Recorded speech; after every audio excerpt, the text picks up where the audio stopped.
The Anatomy of Triumph: Lessons from Extraordinary Journeys. What if I told you that triumph isn't what we think it is? That the glossy magazine covers and highlight reels have sold us a dangerous fiction about what it means to truly overcome. I recently had the extraordinary privilege of interviewing Tangee Meade for the Pink Parachute Diaries podcast. If you don't know Tangee, you should. She's one of those rare individuals whose wisdom cuts through the noise with laser precision, whose insights have transformed how thousands approach their professional journeys, particularly Black women navigating landscapes never designed with them in mind. Her revolutionary perspective on triumph isn't just inspiring. It's a radical reimagining of what success actually means in a world obsessed with shallow metrics and fleeting victories. What struck me most about our conversation wasn't just the wisdom Tangi shared, but how her perspective illuminates the journeys of trailblazers who've redefined what triumph looks like in spaces where they were never expected to succeed. We've been taught that triumph is a moment, the medal ceremony, the promotion announcement, the acquisition deal. But what Tangi helped me understand is that triumph isn't a moment at all. It's a practice, a discipline, a commitment to showing up even when the path forward isn't clear. Let me ask you something. When was the last time you celebrated a failure? Not the lesson it taught you, the actual failure itself. If you're like most people, the answer is probably never. We've been conditioned to hide our stumbles, to present polished versions of ourselves that never falter. But what if our definition of triumph is fundamentally broken? Consider Ursula Burns. Her story doesn't begin with becoming Xerox's CEO, the first Black woman to lead a Fortune 500 company. It begins in a housing project on Manhattan's Lower East Side, raised by a single mother who cleaned offices to send her daughter to Catholic school. Burns didn't triumph the day she got the CEO title in 2009. She triumphed every single day before that. When she joined as an intern in 1980, when she worked her way through mechanical engineering roles, when she faced a company hemorrhaging money and made the bold $6.4 billion acquisition of Affiliated Computer Services. What makes Burns' story so powerful isn't just that she reached the summit, it's that she redefined what the mountain looked like in the first place. Under her leadership, Xerox transformed from a copying company into a technology and services enterprise. She didn't just climb the ladder, she rebuilt it while she was climbing. As Tangee Meade so eloquently explained in our interview, triumph requires resilience and perseverance through adversity, not just talent or opportunity. Burns embodied this principle, demonstrating that triumph isn't about avoiding obstacles, it's about developing the muscle to move through them. But here's where it gets interesting. Burns didn't do it alone. None of the true triumph stories happen in isolation. Tyler Perry's journey hammers this point home with devastating clarity. Here's a man who experienced childhood abuse, homelessness, and over 70 rejections of his first play. 70.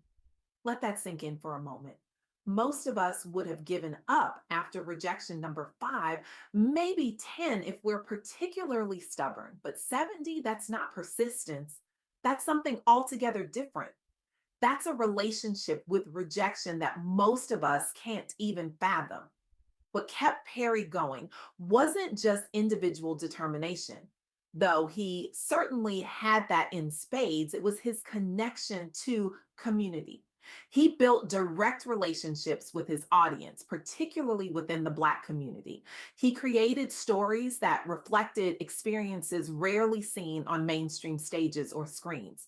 He understood, as Tangi emphasized, that building a support network and community is essential for sustainable triumph.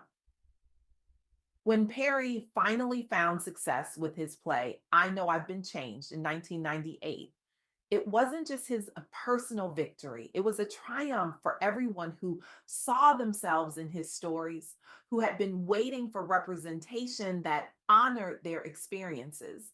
Today, Tyler Perry Studios spans 330 acres in Atlanta, the first major film studio owned independently by an African American. The studio that hosted productions like Marvel's Black Panther, the studio that employs hundreds of people, creating unprecedented opportunities for Black actors, writers, and crew members. This brings me to Tangee's third insight. Triumph is a journey rather than a destination, requiring continuous growth and adaptation.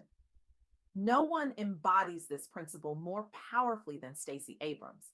In 2018, Abrams lost the Georgia gubernatorial race by approximately 55,000 votes amid allegations of voter suppression. By conventional definitions, this was a defeat, not a triumph. But Abrams refused to accept conventional definitions. Instead of retreating after her loss, she founded Fair Fight Action to address voter suppression. She implemented a comprehensive strategy focusing on voter education, registration, and mobilization, particularly in communities of color. The result? Approximately 800,000 new voters registered in Georgia, contributing significantly to historic Democratic victories in the 2020 presidential and 2021 Senate runoff elections. Abrams didn't triumph despite losing the governor's race. She triumphed because of how she responded to that loss. She adapted her approach, expanded her vision, and ultimately created impact far beyond what a gubernatorial win might have allowed. This is what Tangee meant when she described triumph as a journey. It's not about reaching a specific destination. It's about continuing to evolve your understanding of what's possible. Now, I can almost hear what some of you are thinking. These are exceptional people with exceptional stories. What does this have to do with me? Everything. Absolutely everything. Because here's what these stories reveal. Triumph isn't reserved for the extraordinary few. It's available to anyone willing to embrace its true nature. True triumph isn't about avoiding failure. It's about failing productively. It's not about individual heroics. It's about building communities that sustain us. And it's certainly not about reaching a final destination. It's about continuing to grow and adapt as the landscape changes. This perspective is particularly crucial for Black women navigating professional environments where talented individuals are often handed pink slips while underperforming counterparts receive golden parachutes. In these contexts, conventional definitions of triumph can be actively harmful. They suggest that if you haven't reached certain milestones or received certain recognitions, you've somehow failed. They ignore the additional barriers that exist and the extraordinary resilience required to overcome them. But when we redefine triumph, as Tangee has, as a practice of resilience, community building, and continuous evolution, we create space for celebrating the victories that truly matter. The promotion is nice, the recognition is nice, but the real triumph, that's in showing up day after day in environments not designed for your success. That's in building networks of support that make the journey sustainable. That's in continuously adapting your approach without abandoning your core values. So, what does this mean for you, practically speaking? Tangee offered a powerful framework that I want to share with you now. She suggested developing a specific triumph strategy with three concrete steps. First, define what triumph would actually look like in your current situation, not what society says it should look like, not what your LinkedIn connections would be impressed by. What would constitute meaningful progress for you given your values and circumstances? Second, identify the resources and support network you'll need. Remember Tyler Perry? No sustainable triumph happens in isolation. Who are the people who will sustain you through the inevitable challenges? What communities can you contribute to and draw strength from? Third, create small, measurable milestones to track your progress. The journey of triumph is made up of countless small steps. Celebrating these incremental victories isn't just nice, it's necessary for maintaining momentum. This approach transforms abstract aspirations into actionable pathways. It acknowledges that triumph isn't a single moment, but a series of choices made day after day.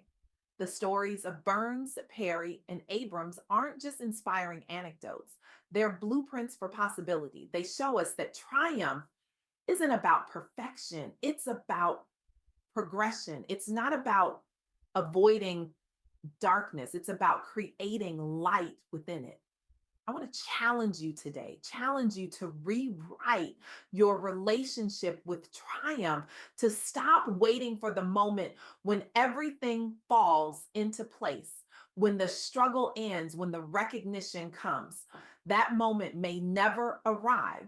And even if it does, it will be fleeting. Instead, I challenge you to embrace the practice of triumph, to celebrate the daily acts of showing up, of building community, of adapting to new challenges without losing sight of your core purpose.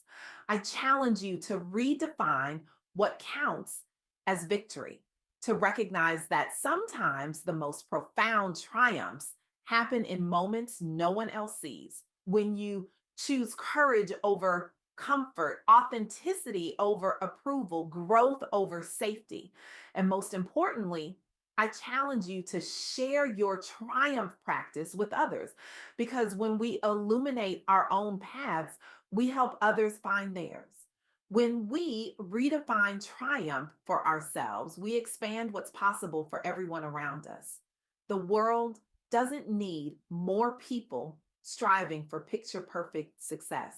It needs more people practicing authentic triumph, messy, collaborative, evolving triumph that transforms not just individual lives, but entire systems of possibility.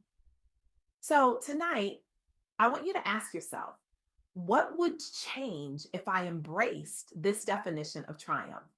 If I celebrated resilience as much as results, if I invested in community as much as credentials, if I saw my journey as continuous evolution rather than a march toward a fixed destination, your answer to these questions won't just change your relationship with success. It might just change everything, because true triumph isn't just about what we achieve, it's about who we become in the process and who we help others become along the way.